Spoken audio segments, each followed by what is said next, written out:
So the reminder that tells me my filter needs to be changed is flashing. So first step, of course, take the water off. According to what's cast into the top of this, that's off. So turning it to that position shuts it off. So now I've got myself a nice fiberglass step ladder. Works out to the perfect height. Small plastic bucket.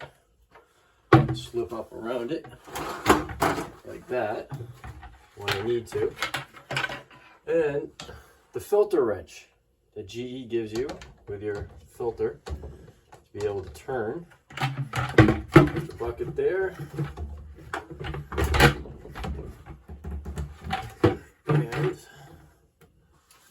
And there a little bit better here, just to catch any excess water. You can see angles kind of. Now we gotta get this thing loose. Oh, word. Thing is tight.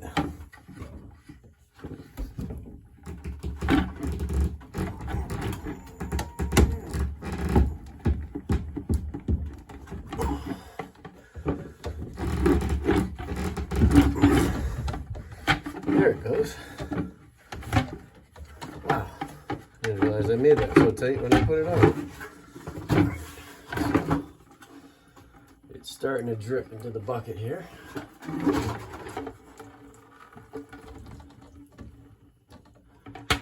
So now I don't need the filter wrench anymore. Slide the ladder back to where I need it.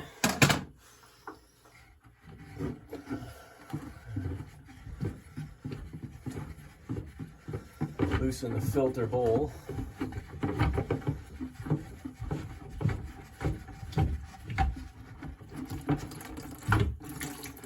And it's going to be heavy because of all the water in it.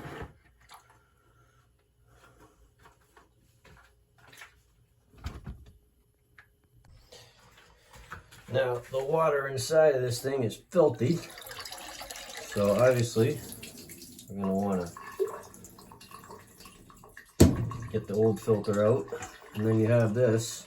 That's all filthy too. That's all the dirt we didn't drink. It didn't get into my water heater and destroy it like it's done very few years before this. Make sure you keep the O-ring here, just like you see there. You got to keep that. Make sure this is good and cleaned out. Get your water dumped out. And then we go on to putting it back together. So, of course, take all the plastic off the new filter. This is the GE high flow household filter. It's a type H filter. And of course we get our filter bowl. Sure the filter fits on. If you can see, there's a nub down here in the bottom where you can see that center, and that has to fit the center of the filter. There's a hole as well. And then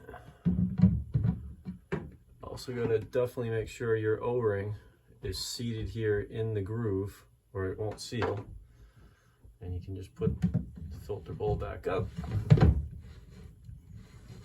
And as you tighten it, there's like fingers inside of this filter housing all the way around that will kind of take and center the filter onto where it needs to go.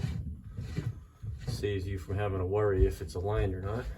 And then for tightening, I wouldn't go anything more than your fingers. I would not use the filter wrench unless it leaks. And then we go back to our handle up here on top, like I showed before, and we put it to on.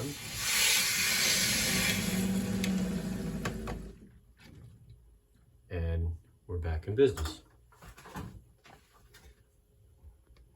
And the last thing you do when you're setting this is you hold the button 5 seconds.